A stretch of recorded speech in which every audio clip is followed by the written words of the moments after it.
Hello, everybody. It's Cody at Cody's Reading Time. I'm back with another story out of the Blue Fairy book by Andrew Lang, and this one is The Little Red Riding Hood. If you enjoy my narrations, please subscribe. I upload new stories every single day, and there will always be a new story or 2 or 10 to listen to. All right, let's get started. The Little Red Riding Hood. Here we go. Once upon a time there lived in a certain village a little country girl, the prettiest creature was ever seen. Her mother was excessively fond of her, and her grandmother doted on her still more. This good woman had made for her a little Red Riding Hood, which became the girl so extremely well that everybody called her Little Red Riding Hood.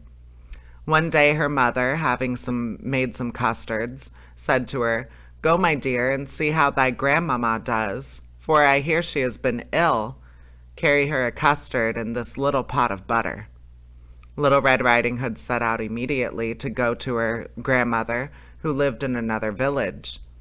As she was going through the wood, she met with Gaffer Wolf, who had a very great mind to eat her up, but he dared not because of some woodsmen working hard by in the forest. He asked her whither she was going. The poor child, who did not know that it was dangerous to stay and hear the wolf talk, said to him, "I am going to see my grandmamma and carry her a custard and a little pot of butter for my mamma." "Does she live far off?" said the wolf.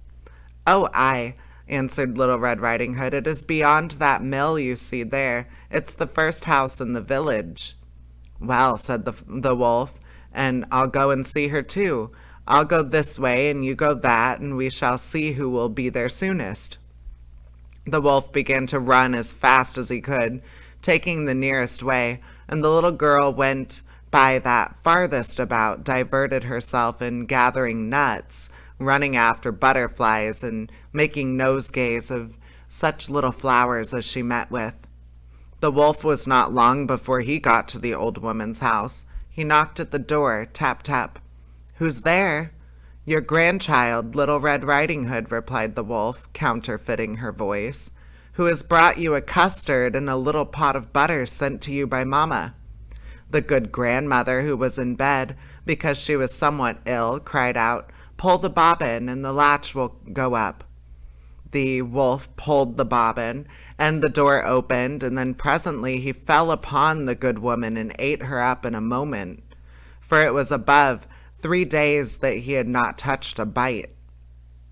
He had shut the door and went into the grandmother's bed, expecting Little Red Riding Hood, who came some time afterward and knocked at the door, tap, tap.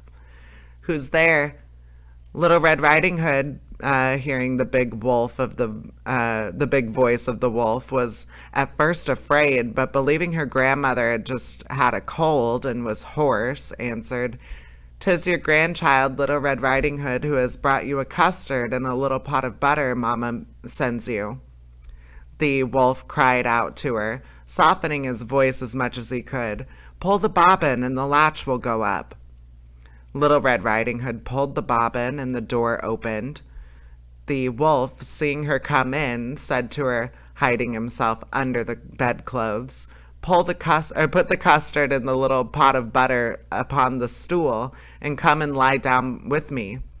Little Red Riding Hood undressed herself and went into the bed, where, being greatly amazed to see how her grandmother looked in her night clothes, she said to her, "Grandmamma, what great arms you have got."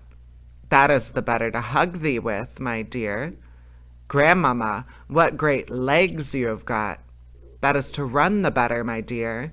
"Grandmamma, what great ears you have got." "That is the better to hear, my child." "Grandmamma, what great eyes you have got." "It is to see the better, my dear." "Grandmamma, what great teeth you have got." "That is to eat thee with." And saying these words, the wicked wolf fell upon Little Red Riding Hood and ate her all up. And that is the end of this version of the Little Red Riding Hood. I hope you enjoyed it, and if you do enjoy my narrations, please subscribe. I upload new stories from different fairy tale books every single day, and there will always be new stories to listen to and enjoy. All right, take care, everybody. Bye-bye.